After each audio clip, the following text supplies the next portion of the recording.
बियो चिरां जिल्ला उगुरि बिसिडिसिनि सिङाव थानाय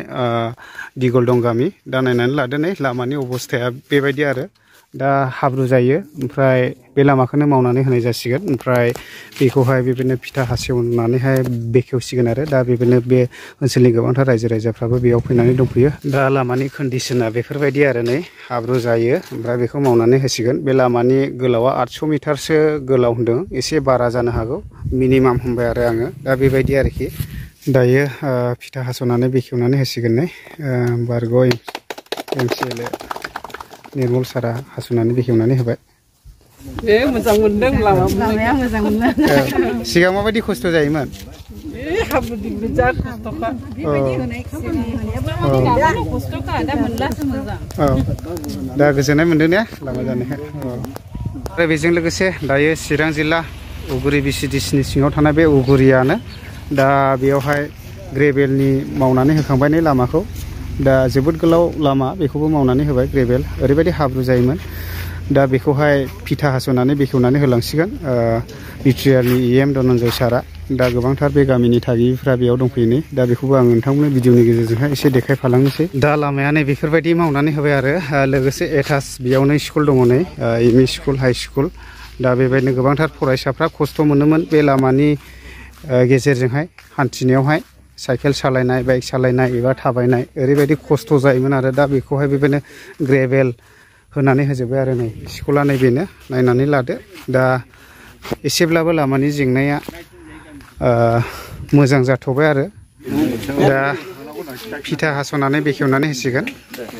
दा बेखेवनानै होबाय आरो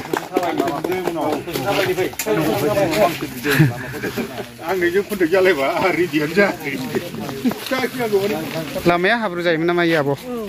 हाब्रु जायोमोन दा थाखाय उसुबिदा जायोमोन फरायसाफोरनि थाखाय ने दा माबायदि मोनदों गोसोफ्राव गोजोननाय दं सानैजों दा बेबायदि आरोखि लोगोफोर आङो दाबसे जायगायाव सफैबावबाय चिरां जिल्ला नांगलबाङा बिसिडिसिनि सिङाव थानाय खाग्राबारि गामि नैबे लामाखौ मावखांबाय ओरैबायदि हाब्रु जायोमोन गामि गेजेरजों हाबनाय आरो दा बेखौ फिथा हास'नानै बेखेवनानै होलांसिगोन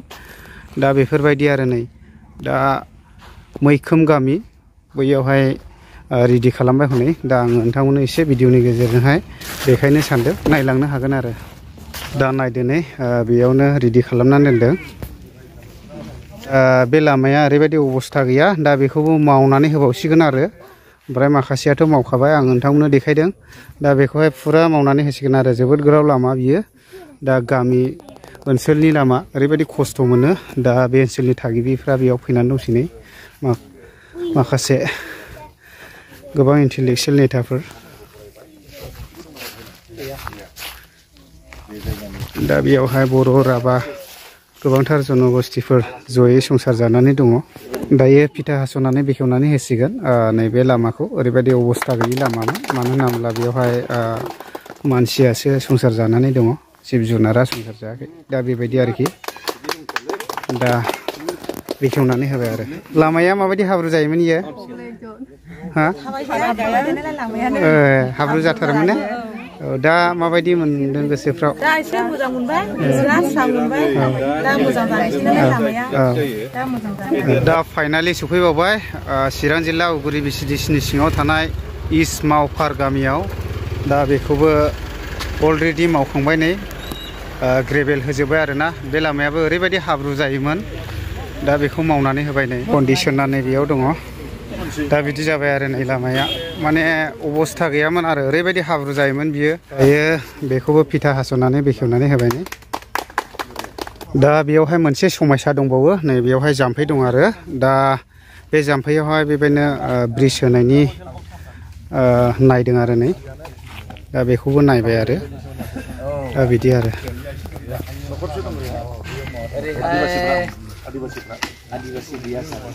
दा बे लामाया सिगांनि समफ्राव माबायदि हाब्रु जायोमोन दा बे लामाया मस्टलि ओरैबायदिमोन दा 5 बोसोरनि सिगांथ' ओरैबायदि अबस्था गैखामोन जों बिराद नोजोर होबाय थादोंमोन लामाखौ नाथाय जों मोनथायखौहाय मोननै जाना दङमोन बिनि सायावनो जों ओरैबायदि निर्मल सारजों सानसेखालि जिरायनानै रायलायनाय जादोंमोन जे सार जोङो लामा मोनब्रै नांगौमोन बे लामा मोनब्रैखौ जेने थेनेबाबो नोंथाङा सेंसन खालामना हो होननानै जों बुंनायाव निर्मल सारा इमिडिएटलि इनिशिएटिभ लानानै आंखौ बुंदों बिकास नों डाटा हर आंनो आं हागौमानि थाब नाजागोन आं होननायावहाय जों डाटा मोनब्रै हरबाय आन्डार उगुरि बिसिडिसि आव मोननै आन्डार फाथाबारि बिसिडिसि आव मोननै बे मोननैखौबो दा निर्मल सारा ओरैबायदि इनिशिएटिभ लानानै इमिडिएटलि सेंसन होनो हानायनि थाखाय दा जोंबो इमिडिएटलि खामानिखौ मैया फोजोबनानै नै दिनै मुखुलि खालामनाय जादों। दायो आङो दाबसे जायगायाव सफैबावबाय चिरां जिल्ला उगुरि बिसिडिसिनि सिङाव थानाय बर' फिथाराव ओरैनिफ्राय फाथाबारि जानानै नामायबोबाय ओरैहाय थुक्राझार थांबाय ओरैहाय उगुरि थांबाय दा बेबायदि आरो ओमफ्राय नै ओरैहाय गामि ओनसोलाव थांनाय लामा ओरैबायदि गाज्रिमोन दा बेखौबो मावनानै होबाय नै दा बेखौबो दिनैहाय फिथा हास'नानै बेखेवनानै होलांसिगोन दायो बेयाव दङ बिटिआरनि EM धनन्जय सार लोगोसे राकेश सार दङ दा बिथांमोनानो बेखौहाय फिथा हास'नानै बेखेवनानैहाय होलांसिगोन आरो दायो EM राकेश सारा फिथा हास'नानै बेखेवनानै होबाय नै दा बेबायदि आरो दा थाबायनानै नायनायदो दा बेबायदिनो गोबांथार जायगाफ्राव फिथा हास'नानै बेखेवगासिनो दङ ओमफ्राय जायफोरखौ मावाखै बेफोरखौ मावगासिनो दङ ओमफ्राय जायफोरखौ मावखांबाय बेफोरखौ बेबायदिनो बेखेवगासिनो आरो दाबसे जायगायाव मोनफैबावबाय बेबो चिरां जिल्ला फाथाबारि बिसिडिसिनि सिङाव थानाय गाम्बारि बाजार दा बे लामाखौहाय बानायबाय नै गाम्बारि दखान होनो दा बे लामाया ओरैबायदि अबस्था गैयिमोन दा बेखौहाय बानायनानै होबाय आरो मोजांनि बाथ्रा जोङो बेफोरबायदिनो गामि ओनसोलफ्राव थानाय गोबां लामाफोर दङ दा बेफोरबायदिखौ मावनानै होयोब्ला जोंनि थाखायनो जोबोद मोजां आरो दा जोङो जौगानाय नांगौ दा बे हिसाबैनो आरो ओरैहाय दङ नै बेखौ फिथा हास'नानै बेखेवनानै होसिगोन दायो बेखौबो फिथा हास'नानै बेखेवनानै होबाय नै बर'नि गोरों माबायदिमोन इयो लामाया सिगांफोर दा एसे माबा बाला होनानै मोजां जाबाय सिगांहाय बे लामा थाबायखानोमोन आरो बोसोरबासो सिगांसो बेफोर साफा जानो हादोंमोन दा साबसिन जाबाय दा गोजोननाय मोनबाय गामि रायजो जाबा खुसि जाबायना बेसेबां दं बेयाव आदिबासिफ्रा बेवहाय मथा